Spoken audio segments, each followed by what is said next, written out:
Welcome to Beyond Belief, Tales of Religious Exodus, where we delve into the personal journeys of people who've left fundamentalist religions.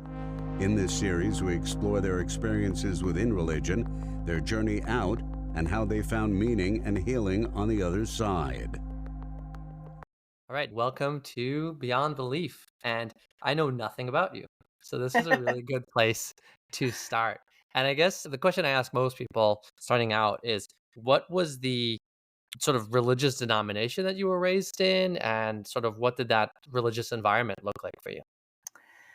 Calvinistic Reformed Dutch is probably the best way to explain it. Okay. I grew up in first the Canadian Reformed Church in Chatham, Ontario. It was one of the biggest Canadian Reformed churches in Ontario at that time. We had like 500 members or something crazy. Like it was almost mega church status. There was a whole Christian school associated with it that was right beside. My mom was a kindergarten teacher there, so everything was very kept together. Both my opa and one of my uncles were pastors within the Canadian Reformed denomination. Splinters started to form because my uncle decided that he was not a fan of the restriction on academia. Like, I don't know how many Dutch Reformed people you know, but there's a distrust of a certain level of intelligence, and my uncle is a very, very smart man. My opa almost has his doctorate in theology, and so there got to be a certain point where my uncle was actually asked to leave and asked to not be a pastor for that denomination anymore. So there started to be a bit of a separation there, and then eventually my whole family transitioned over to the, oh, now I have to think, Free Reformed. That's what it's called. Free Reformed Church. It's a split off of Netherlands Reformed. Okay. Right. That's what free tells you. No, I grew up being told I had to wear dresses to church. It was very, like, super rigid gender expectations and very patriarchal. Lots of elder control. The elders had a say about everything. Every year you had a visit from the elders and they interrogated you on the quality of your faith and what your devotional life was like. And it was super intense. Like, being out of it now for 3 years, I look back and more I'm like, "Ooh, how did I think that was normal?" It's so terrible. So it's only been 3 years. I'm very curious because you're fresh still, which is great. You Yeah. got the inside scoop on things. Wow, okay. So very intense, very kind of like all over you and your faith, and like they've got their finger on the pulse at all times. Oh, yeah. And what else was it? What so you mentioned like, wearing dresses to church, so they're controlling the clothing you wear. What else did they dictate about your life? So it was very rigid about what type of music was allowed, and me being a musician, that was a big point for me. Was it was only ever organ, it was only ever communal singing. Eventually, we started adding piano in sometimes, but it was still the only time you used the piano during the service was during the offertory or if the organ was out of commission. So it's very like, use the organ, and that is the instrument for praising God, and that's it. But we had amazing harmony singers at the church. So the singing, the communal singing was beautiful, but it was very rigid. We used our book of praise was still from, I think it was originally published in like the 1890s. Like, we used a legit Victorian book of praise. It was only words of psalms set to hymn tunes. I remember having a conversation with my opa about why we only sang hymns on Christmas Eve and Christmas and Easter.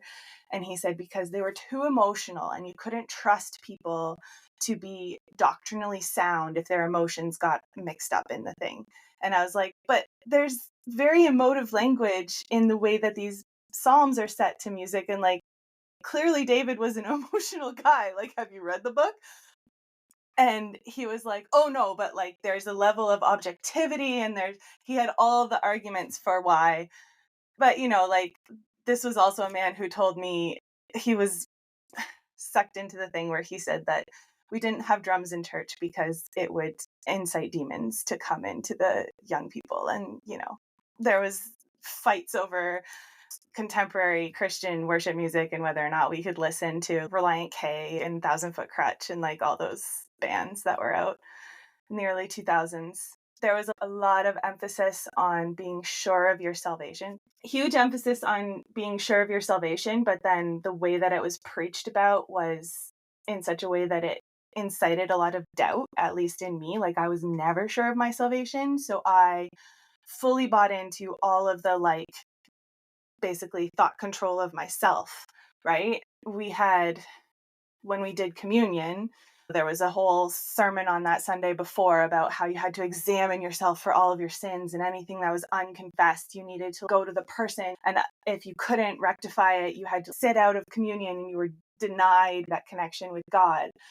And then if people noticed that you did that, because we still went up to the front and displayed whether or not you were going to the table, then your elders would talk to you about this unconfessed sin or this problem that you're having in your spiritual life. So like it was really intense. Yeah. Yeah. And how was it for the rest of your family? You've mentioned your uncle and your grandfather, I think, a lot, right? What was it like for your parents or if you have siblings? So my dad was a police officer. So he found a lot of comfort in the rigidity that was in there because it felt safe to have a very clear-cut line between what was right and what was wrong. For my mom, it was an escape. My mom grew up in it's a nuanced situation, but there was a lot of poverty. She grew up with a mom who had a lot of her own childhood trauma that meant that she didn't understand kids. So my mom was heavily parentified. She escaped that essentially and made church her thing. And instead of dealing with all that trauma and all that stuff, she just took the easiest answers that the church gave her and just dove as deep as she could into that. So she was very much a person that as soon as you hit a certain level, she would just switch off because she just couldn't acknowledge even to herself that she was holding conflicting beliefs or that there was cognitive dissonance. And I love, ever since I was a little kid, I love talking about symbolism and how we create symbolism. And is it cool that we can find different things in Christianity and latch onto them and make them our own personal experience? Before I fully left, I got very into Celtic Christianity, and I still have whole devotional books and creating my own mystical devotional practice. And so I was always that person, and it really freaked her out, I think, to have this little 10-year-old be like, well, I had a dream where I flew with the angels and this and that, and I took a lot of comfort from that. And my mother's like, no, this is not allowed. So you were free spirited already then, and you were just free Yeah. spirited within the religion because they hadn't managed to crush it all out yet. I've just always been a very spiritual person. So the idea that church had to be dogmatic and litigious in church, and then somehow there was a switch between church and social, that everybody else knew where it was and I never knew where it was, right? Like church was so all encompassing when you were in the service, and then Monday morning people go to work and suddenly they're listening to secular music on the radio and it's just not even talked about. But yet when you talk to them about their spiritual lives, it's like so intense. And I just never understood how that intensity and that all encompassing nature wasn't your whole entire personality. Like I was the obnoxious Christian teenager. I will completely own to that. I bought in 1,000%. But it was because I wanted to be good with God. Like that's all I wanted, was to merit that connection. Yeah. To their dynamic, or are able to entertain the cognitive dissonance where they can be one way at church and a completely different way at home, and it seems to not bother them.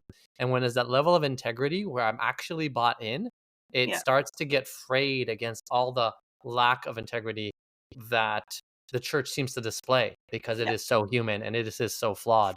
You had mentioned parentification, and you've mentioned it twice, both in when we first were in contact and then now. So, if I understand it, you mean the role where as a child you're forced into the role of a parent, and you basically take on levels of responsibility that crushes part of who you are. It doesn't let you be free, expressive, and that seems to be something that your mother struggled with, and that kind of it became a very safe place to just like, here, tell me what to do here. I don't have to take on any more responsibilities than I already did, essentially. Yeah. Is that a broader theme that you've seen?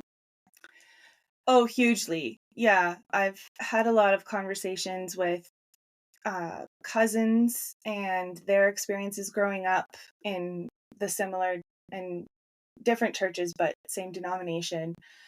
And I think it's very much a family experience. I'm fascinated by how these things play out, also because I still can't, dissociate myself from the generational stuff that I grew up hearing about. But my my paternal grandmother, she lost her mother when she was 6. And so there was definitely a level then in the 20s, no, in the late 10s, 1910s, of her having to grow up and be more mature than she was really ready to be at that age. Like, she had a story of her dad got mad that she was reading a book instead of doing the dishes, and so he threw it in the stove. And she always told that story as a way of being like, you have to live up to your responsibilities, right? But I look back at that and I just want to hold that little 6-year-old girl and be like, it's okay to read. It's okay. Somebody else could do the dishes.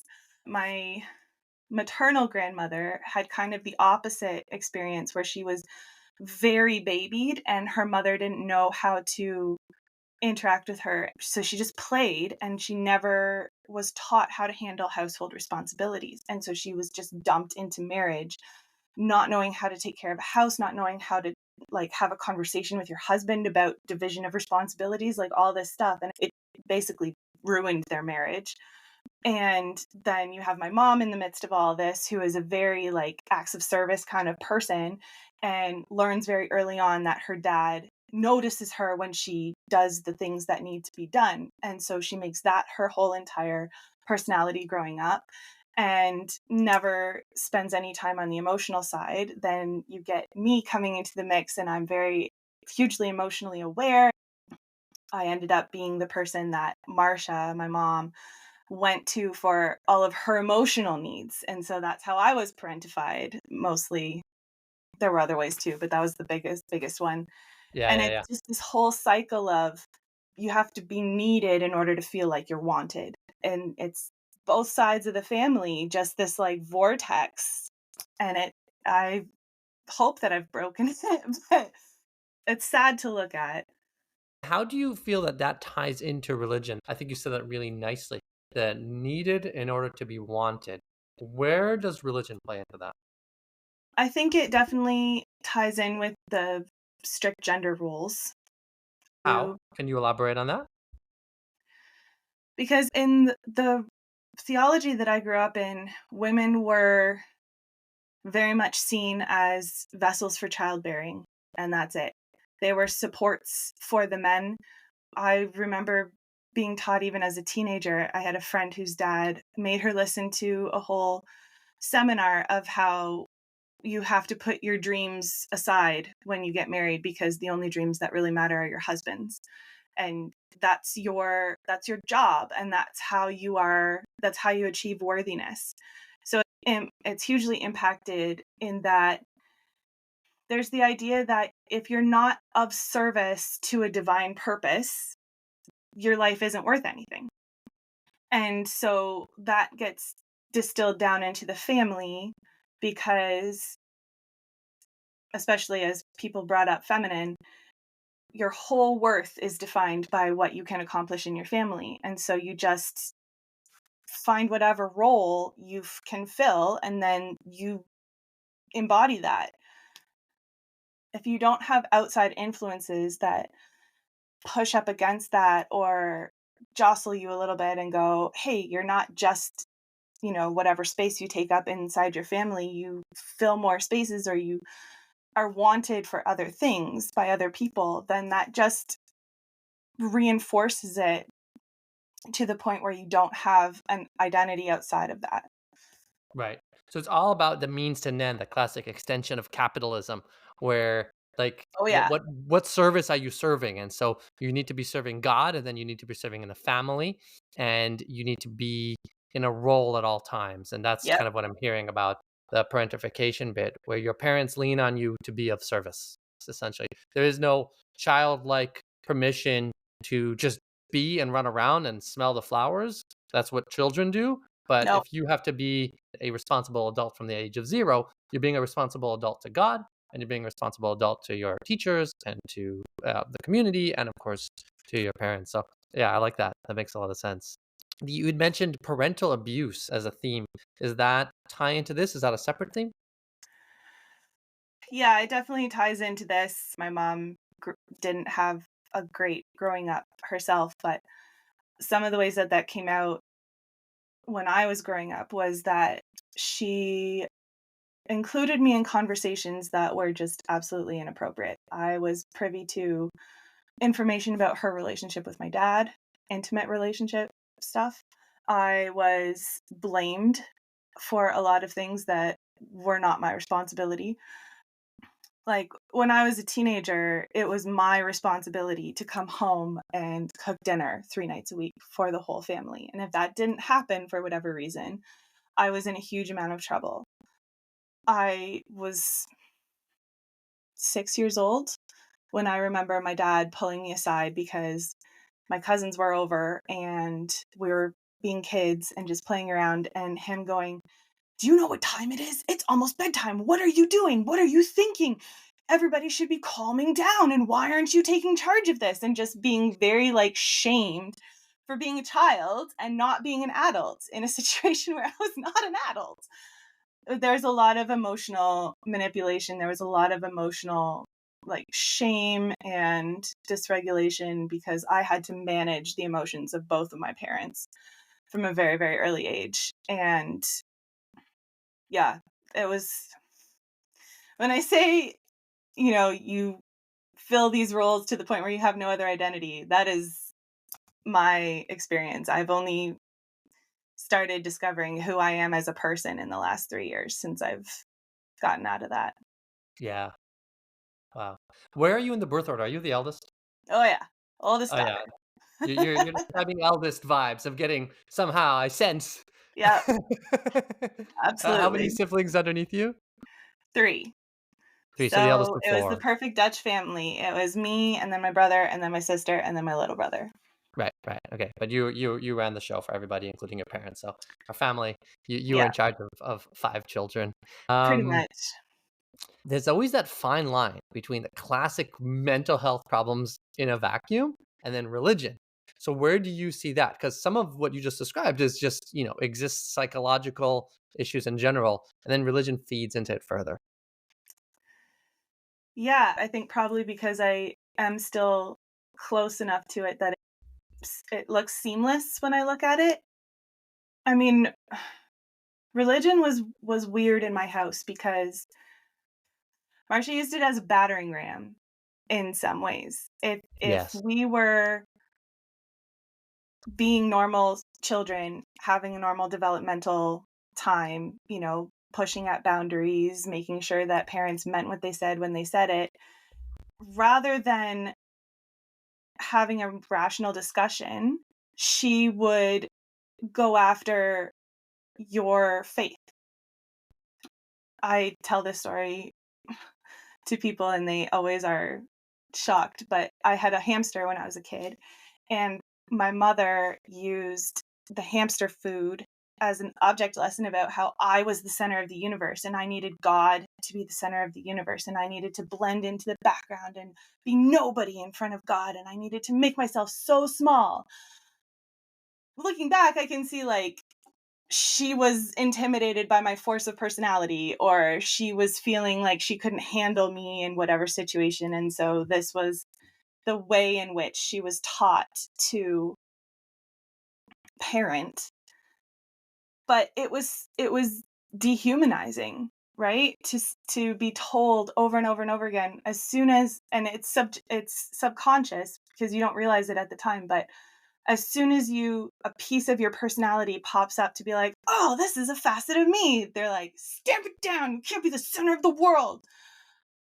There was a lot of corporal punishment that was rationalized through religion. Like, I don't know if you watched Bright, Shiny, Happy People, but that whole umbrella system, that was used in my house. That was explained to me when I was 5. Mm-hmm. About how when you're disobedient to your parents, you are out of the umbrella of protection, you are fair game for demons, your soul is in jeopardy. So I guess it was used a lot as a rationalization for irrational behavior, or it was used as a way to just take the easiest possible parenting route for them that required the least amount of thinking and be like, well, this is righteous. And if it browbeats our kids, hey, it makes them behave better in the short term.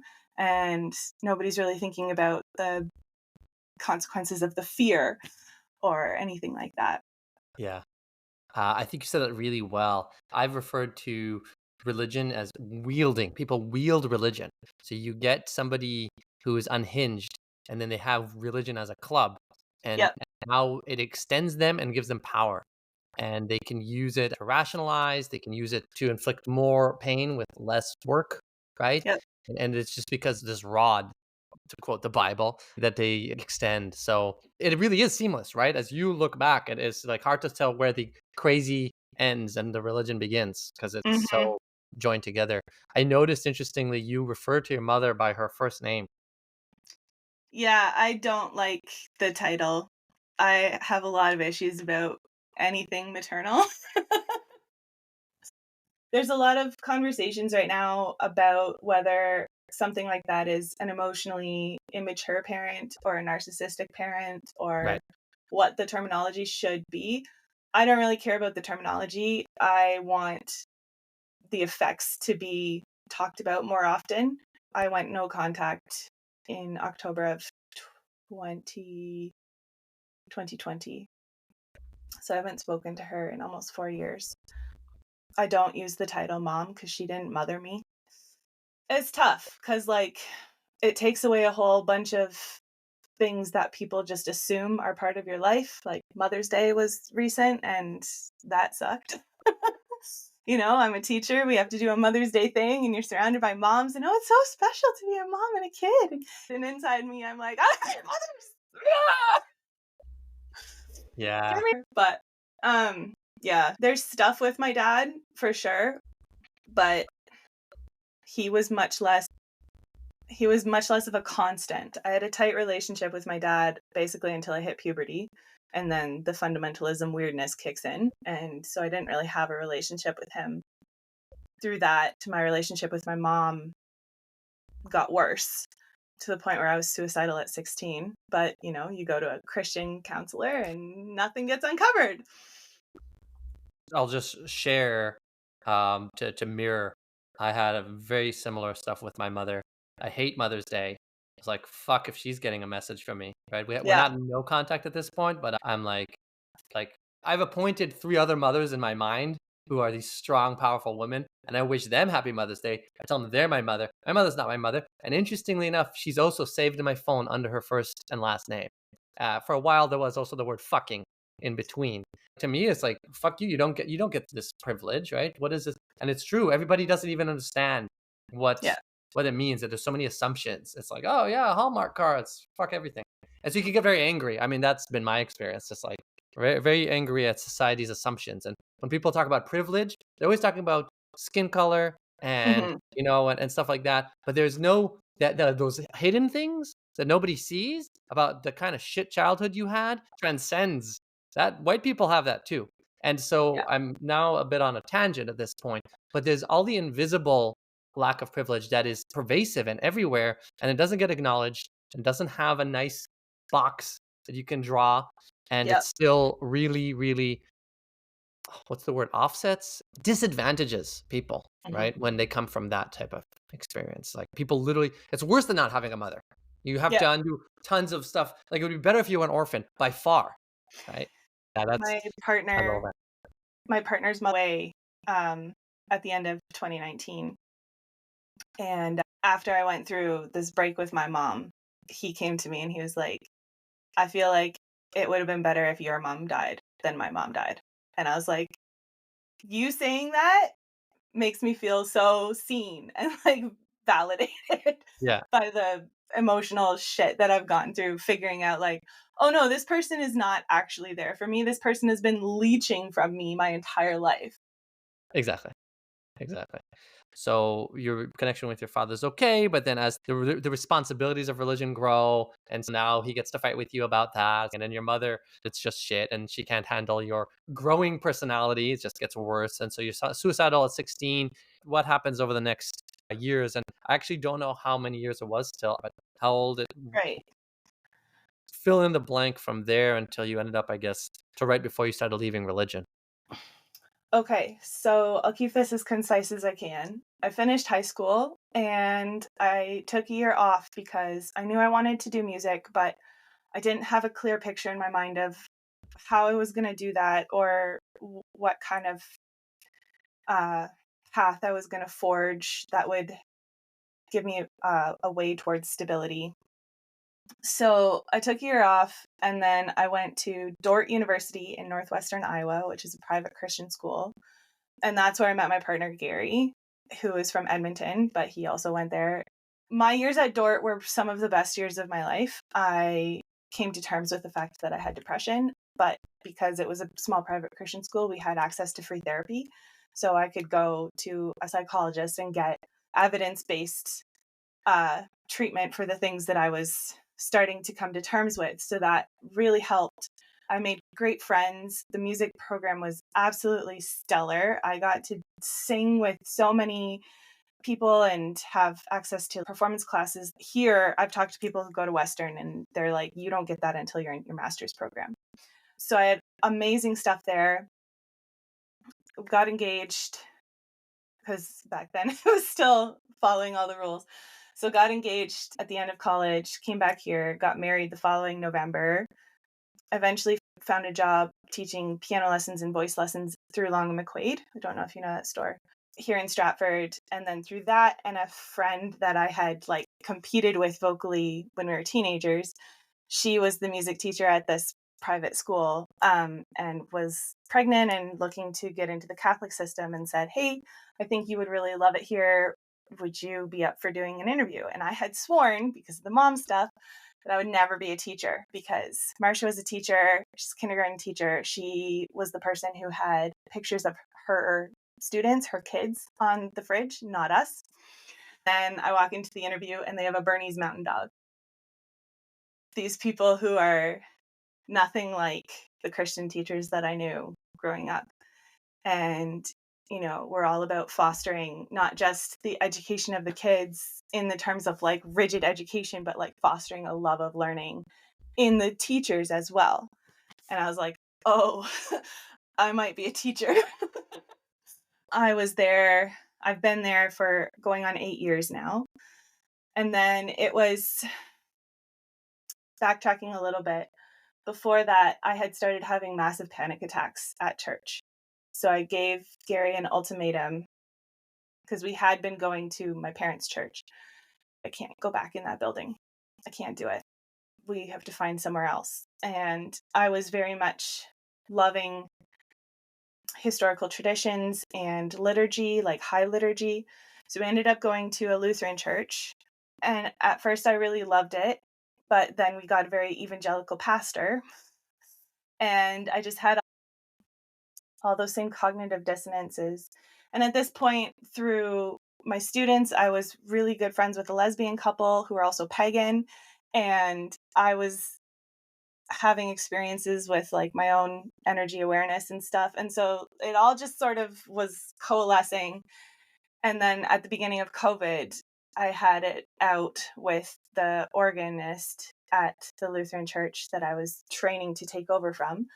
And there was an online service, and I just contacted the pastor because we were friends at the time and said, hey, I don't know if you want music, but if you give me access to the Facebook Live, I'll just play a few things. get like the music in there, then everyone has that to connect to before the sermon. It's just a little bit more full-fledged. It wasn't a big deal. It wasn't anything. And she threw a fit. She threw an absolute fit. She got her husband to phone the pastor and yell at him about how I was usurping her place. And that was basically it for me. That was like in late February, early March. That Good Friday was my last day in church. And I ended it singing a solo that I wrote about the betrayal that I felt from God. I felt very poetic about that. And I said, bye. I'm no longer part of this. Oh, it's such a dramatic ending. I love when you get to have like a really symbolic day and you get to do like the final Yeah. FU on the way out. Yeah. That's amazing. So would you say that there was, I mean, what did it represent really underneath? What's the underlying story? And what was the arc of your relationship with Christianity? Well, again, it comes back to that whole idea of service. Mhm. And I had started to realize that my experience of being in the church was that the ways that I wanted to serve the church were not the ways that I was accepted to serve the church. And so I always wanted to lend my artistic voice to the worship service and everything. And that was never okay from me. It was okay from other people, but it was never okay from me. I don't want to make it weird, but I was doing a lot of meditation at the time. And I basically had a meditation where I met Christ. And Mhm. I had this whole conversation with him. And I was like, look, your people don't want me. They don't want me the way that I want to exist. They don't want anything that I'm willing to do. They want things from me that I'm not willing to give. I don't fit. So can I go? Because this sucks. Like, I've made my whole life dedicating myself and my skill and gaining a lot of skill for you. And now your people don't want it. Like, I just got to get out of here. And the feeling I got was very much like, yeah, like you've given me all of the sacrifices that I could ever expect. And you're right. My people don't want those things from you. So go figure out your own path. Like, no hard feelings. Nice. So you got the permission, you got the hall pass from Christ. Yeah. Hall pass. Got the hall pass to go hang out with other gods. Exactly. Yeah, it's like Thor's chill actually. I work more with Frigg, but yeah. With who? Frid. Frigg, his mom. Nice. Yeah. So what is your relationship with Christ now? It sounds like it ended rather amicably. Yeah, it's pretty much just, like an ex. Like an We had ex. a very intense thing for 30 years and we've gone our own way. Yeah, yeah, yeah. And if I may ask, your partner, because he started out Christian too, right? And Mhm. so how has that been? Yeah, that was very interesting how that all played out because I was very scared that he would leave or that it would really negatively impact our relationship. But the more that I was honest about what I had experienced and included him in my journey, the better our relationship got, the more vulnerable and like emotionally intimate we were with each other. We were able to feel really safe and like cultivate safety for each other that I don't think either of us really had growing up, which is really beautiful. And I know a lot of people don't get that. I was very, very mindful and careful never to like push questioning on him or to push that Christianity was wrong or anything. And he still went to church on and off for about a year after I stopped. But just through our conversations, I think the cognitive dissonance had really been on his brain a lot as well, even before I left. And then once I left and I started really talking about it, and he was able to think about it more freely, he's a real like justice and fairness person.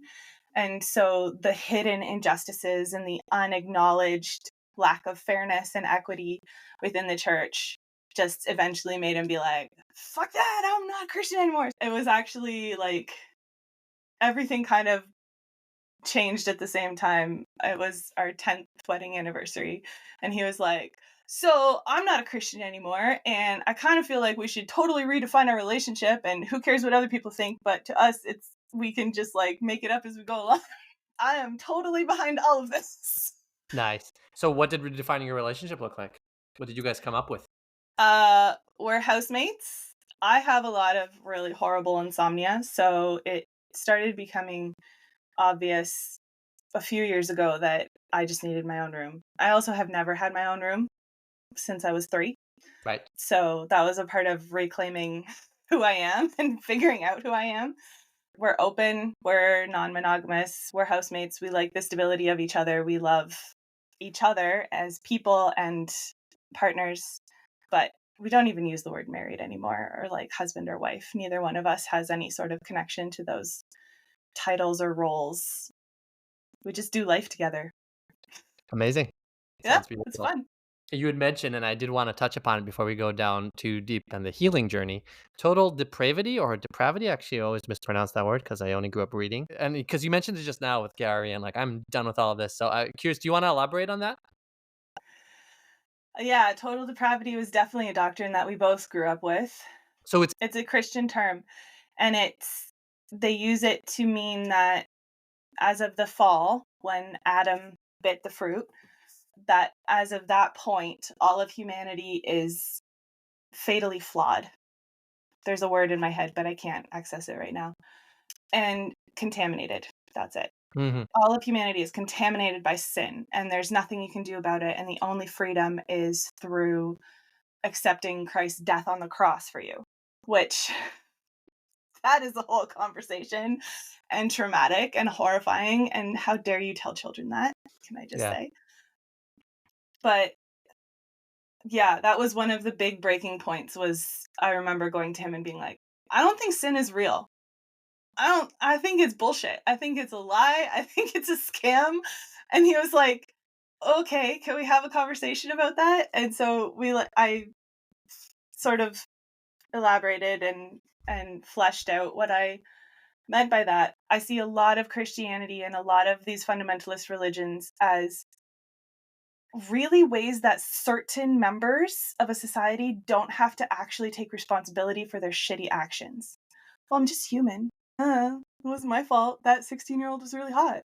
Like, it comes down to that. But then the power that it gives them to shit on the rest of us and say, you're disgusting, you're horrible, you have to spend your whole life making up for the fact that you're contaminated with sin and you better believe in Jesus. But also, it's not works based, but you have to do all these works so that we believe that you're actually saved. Yeah. And we're both just like, no, get out of here. We're done with that. Yeah.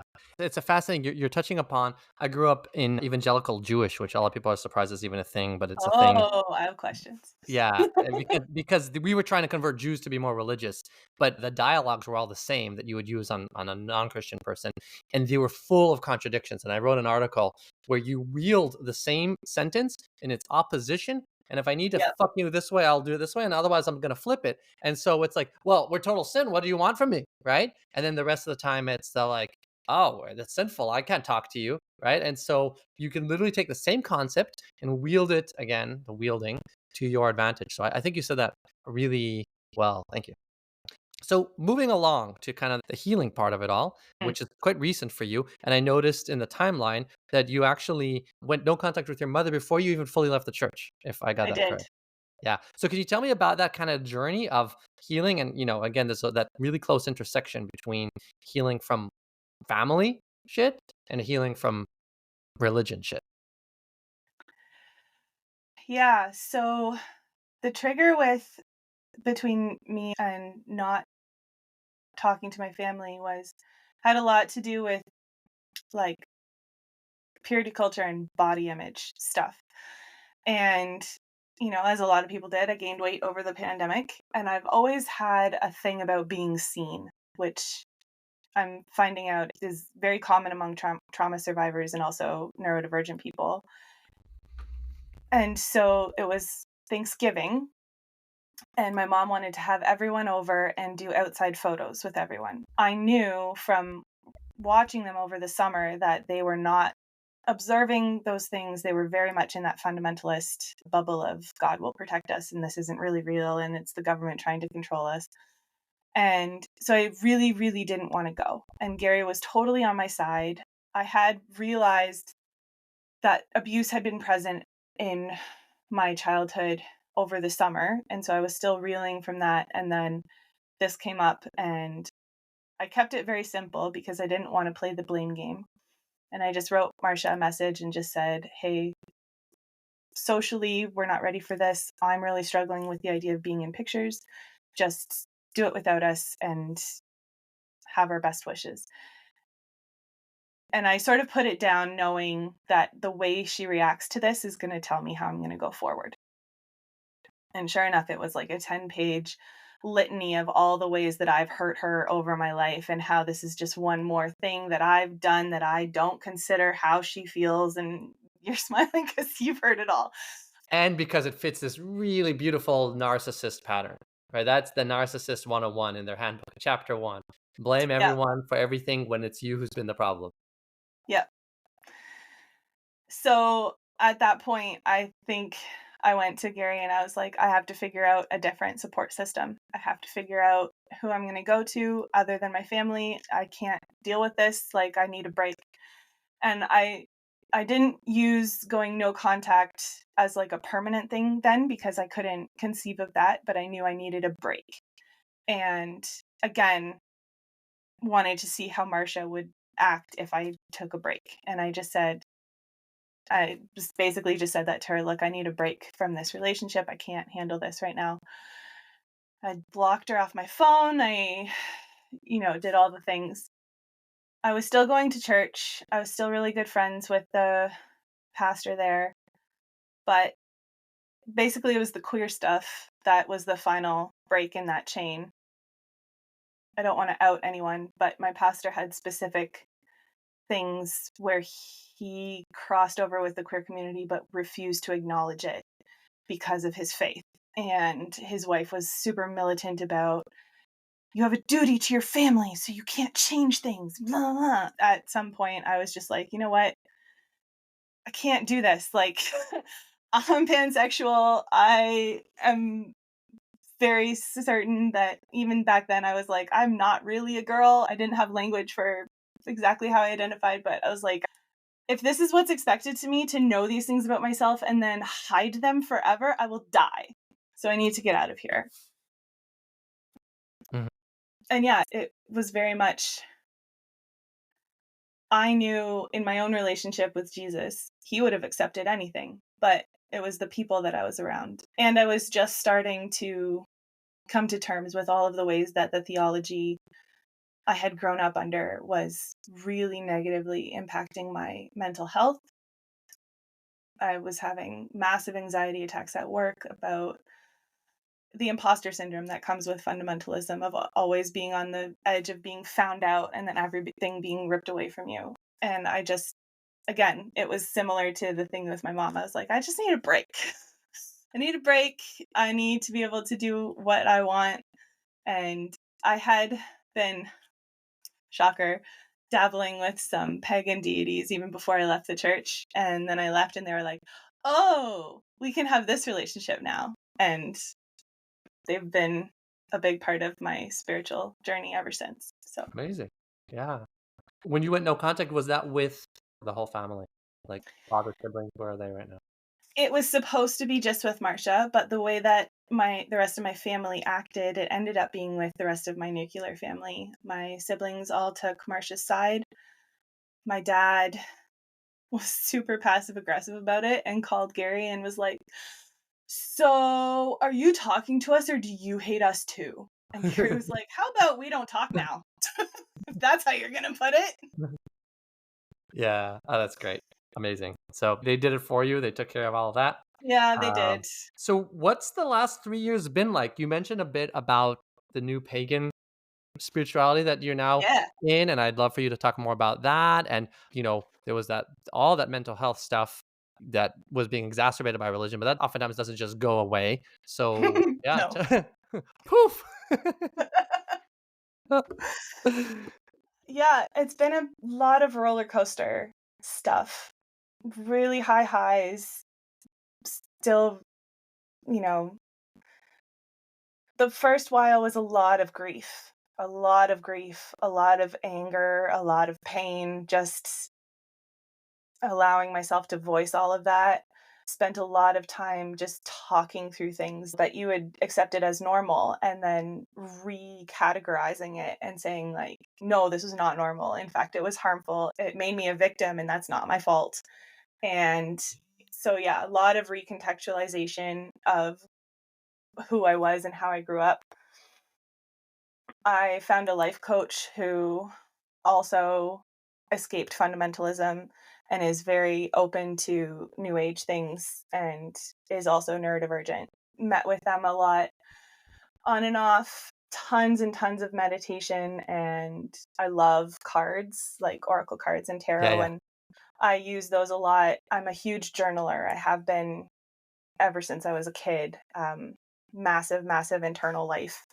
And so I use the cards to trigger journaling. I started songwriting before I left the church, but since then it's really become a massive processing tool for me to write about things. And when I write a song, I like to capture a moment from different facets. And that's how I can process, like, oh, this feeling was this. And I can write about it from all the different angles and really crystallize it in my own brain so that I have a way of conceptualizing it and figuring out where it fits into the whole.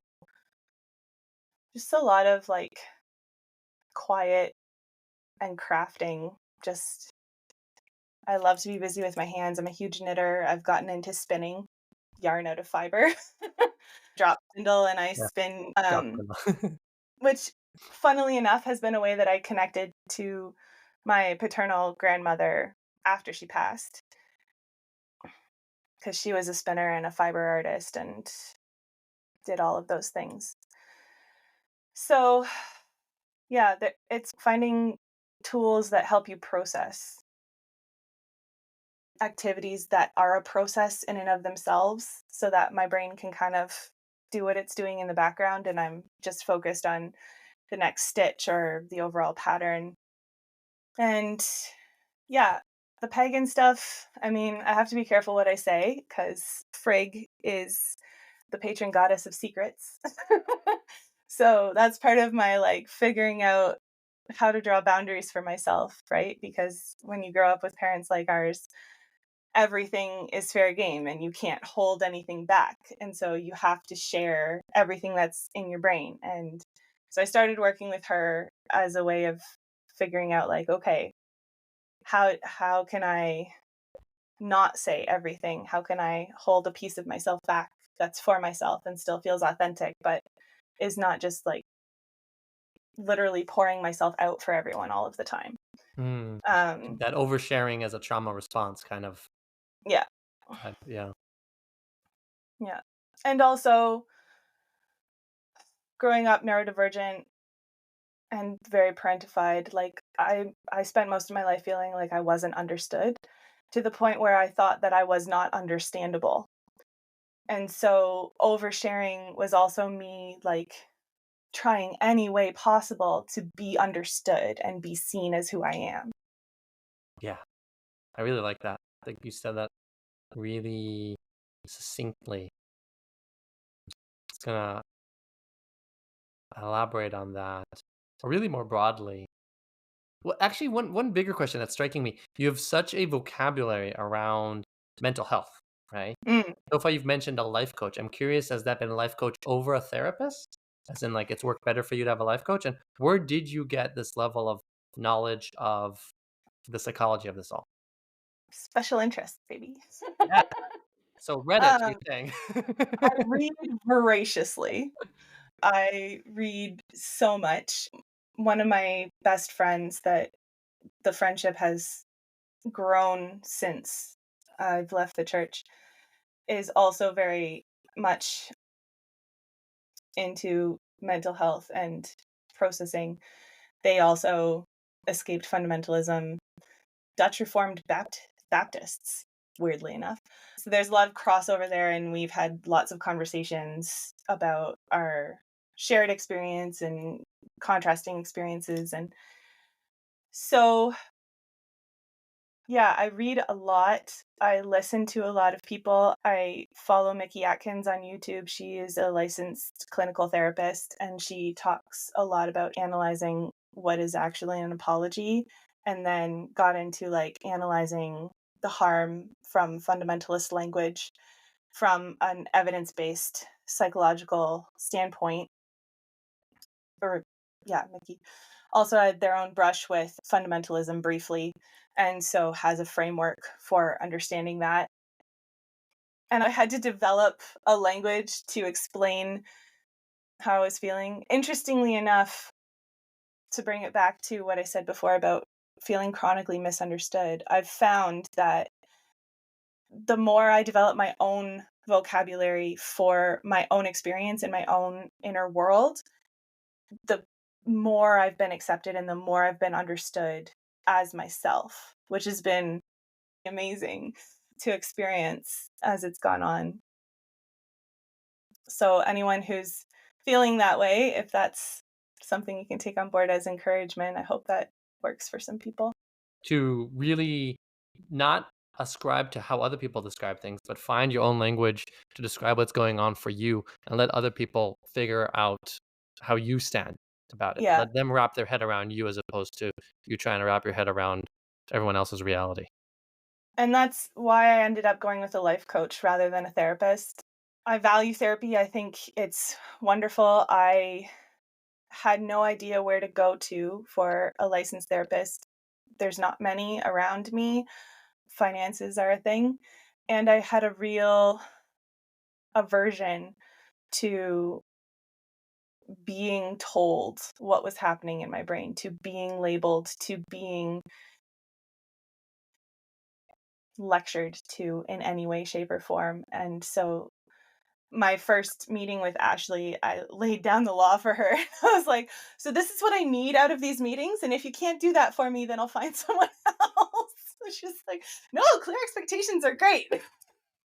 So you felt there's actually more freedom in life coaching who don't take a stand on so much of what's going on for you. Yeah, it started out as I needed to be able to have someone objective with background and education, because she's a very educated person in mental health, to just tell my stories of growing up and validate me and just witness them and say, like, I'm validating you in the fact that that was fucked up. Like, that should never have happened. Be the person to kind of gather all the data points and see how they coalesce and analyze them for patterns, because I'm very good at doing that for other people, but I'm not very good at doing that for myself. And so now that we have this relationship, Ashley can come back at me and say, hey, I think this might relate back to what you were talking about here and here and here. Does that make sense to you? Or do you immediately, like, does a door shut or whatever it is? And so that's been really helpful to come at it from. I love stories. Like, the reason that I stayed in Christianity for the length that I did is because I connected to the stories of those people, and the idea that there can be a set of stories that interconnect, and, like J.R.R. Tolkien said, like, the story doesn't end, our part in it stops, right? We play our role and then we go away and somebody else plays their role. I'm hugely invested in the idea that we become who we tell stories about, especially when we're telling stories about ourselves. I love that. So We become who we tell stories about, and we can tell a story about ourselves, and that shapes the type of people we become unless we tell a different story. A lot of this sounds like narrative therapy, and I think it speaks also to the fact that life coaching, there's a real gray area between life coaching and therapy, which I love and I've utilized to my own advantage. And there's a great gap in the pricing of both. And you can be a psychologically minded life coach and end up basically doing narrative therapy with them, which sounds like you're doing a lot of the sense yeah. making, the patterns. I'm going to trace some new lines through my past to find new stories that I can tell and all that good stuff. I have two final questions for you, and then you can ask me anything you want. Okay. The first is, just this observation really, but I really loved your view on things. So I welcome it here too. This prevalence of queer, neurodivergent, open relationship type of patterns in people who've left a fundamentalist religion. And I'm curious what your take is on that. I think it's a reaction against the rigidity that we grew up in Tell me more. at its core. I very much view human behavior as it can often be linked to like a pendulum swing. And so when you're locked over here for so long, you have to start by swinging all the way over there. Maybe for just as long, maybe for not quite as long, but you get, I don't like the term reactionary, but it is sort of reactionary. You've been locked into this narrow set of expectations and this narrow set of roles that you are allowed to fulfill. And so I don't know that this ascribes to the neurodivergent part of it, but definitely the non-binary, genderqueer, open relationship trend, I think applies to that for sure. And I think, like, at least for myself, there were so many parts of being labeled as feminine that just never fit me. So it just makes sense for me to be like, I'm agender. Gender's fine, but that's shit, don't touch me. And the neurodivergent part, I'm really interested to see where the research is in 25 years, because a lot of what we're finding is that there's so much crossover between people with adverse childhood experiences and CPTSD from growing up in fundamentalism and other harmful social structures, as well as just growing up neurodivergent is traumatizing. And so I wonder if there's a Venn diagram of these things become the same when your process of growing up is traumatic. Full stop.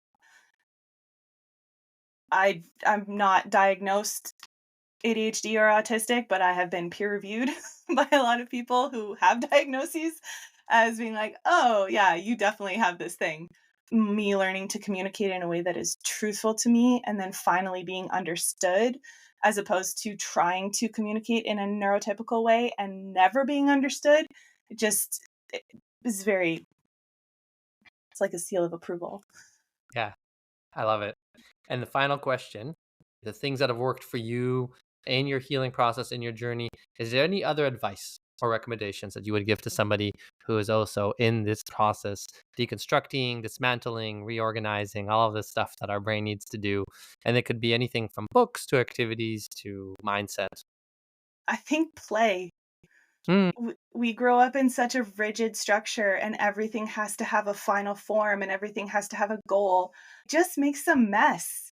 Like, splash some paint on the wall. I had a very drunken night with a friend and we just threw glasses around the grass and yelled at the stars. Just find some ways to feel playful and to feel unconstrained from the idea of productivity or accomplishment.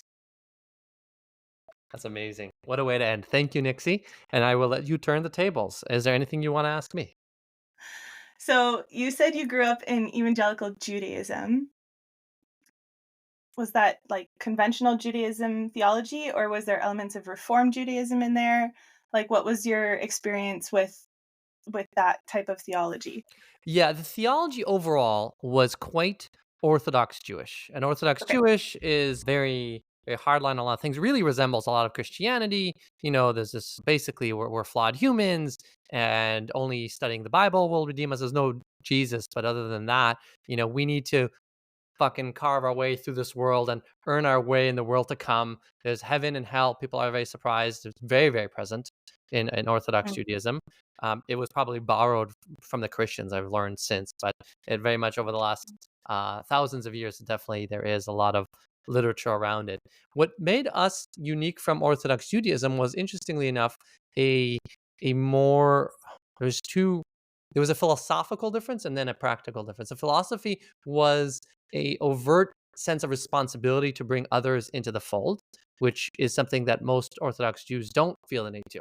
This addition of like, we must go and take action and go on college campuses and be chaplains and bring people back in proactively and devote our life to that, which means oftentimes sacrificing on the religious. So all the people around me were quite ignorant in the ways of Jewish thought because they had grown up non-religious, had been Yeah. sucked in, studied for about 5 years to become rabbis, and then turned back around and went to recruit all their friends and family and everybody they could find. So you ended up people who are a lot less educated in Judaism, but a lot more of an agenda around, I just got to bring more people in. And the language used around it was very, very stark. Like it was a spiritual holocaust. Everybody you didn't save was basically spiritually dying, and very, very graphic language that put, it was the carrot and the stick. You were doing the best thing to save souls, and it was the worst thing if you left those souls to die on their own.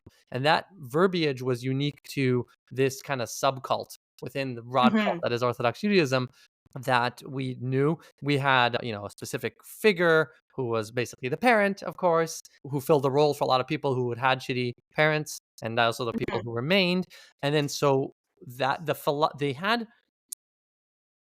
the way the interesting angle that they took, which is different from different groups, but the angle they took was the personal growth cult edition. So you have religious Oh, cults, which is God told me to do this, but they yeah. realized early on that they could not suck in a college kid off of a college campus by telling him that the will of God is. So they added a whole, this will make your life better spin. They needed to lean in heavily into the this whole, oh, we're going to teach you how to have a better marriage and live a happier life and find meaning. And people who felt a need for that, a void of that, would turn to that. So I was raised in this sort of very self-helpy version of religion, actually.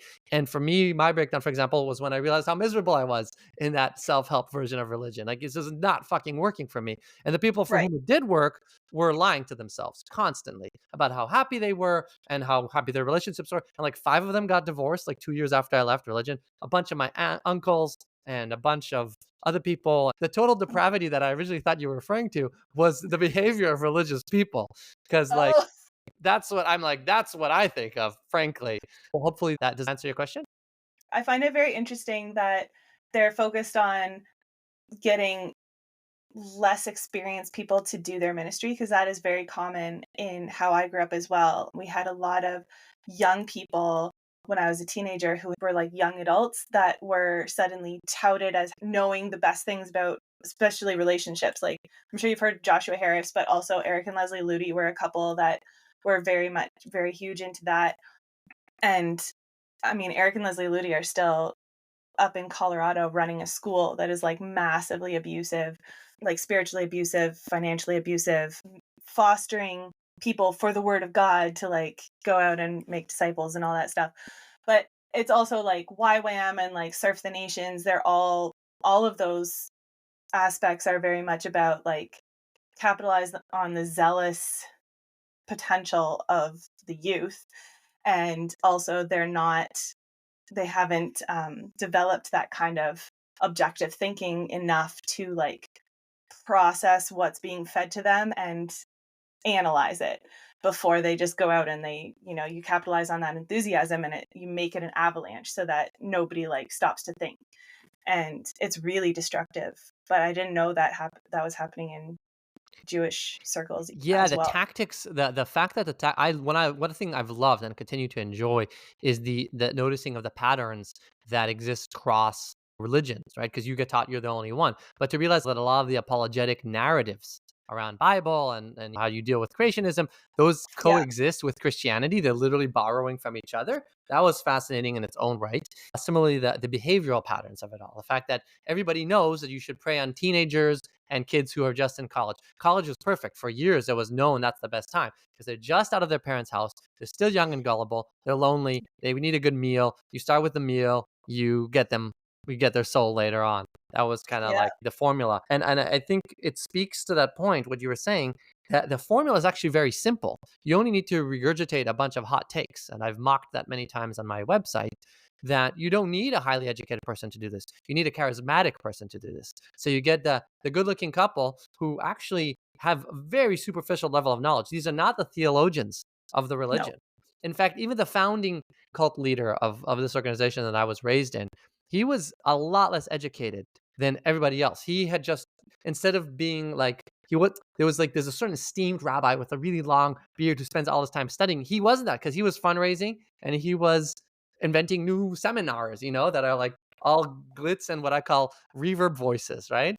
But then they had to reverse engineer how really he was as intelligent as everybody else was. To be like, Yeah. you don't understand. This simple principle is founded, and maybe some people were doing his work. They would go and open these other books and explain how that line really refers to that really simple principle that he'd formulated. And so they kind of had to reverse engineer his intelligence and depth of knowledge on top of Mhm. really superficial. I was sent to a really intense, ridiculous school that just added to all the other trauma.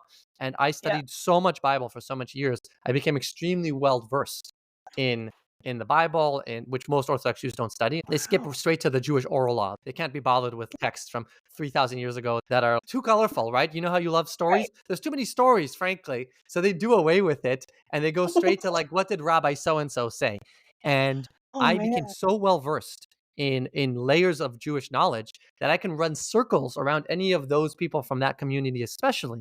And I can point to all these laws that they don't know and be like, well, how do you explain that? And it hasn't been touched upon by their apologetic training because they're trying to deal only with ignorant people off the street who know about this one blessing. I remember as a teenager, I was very patriarchal because that's how I was raised.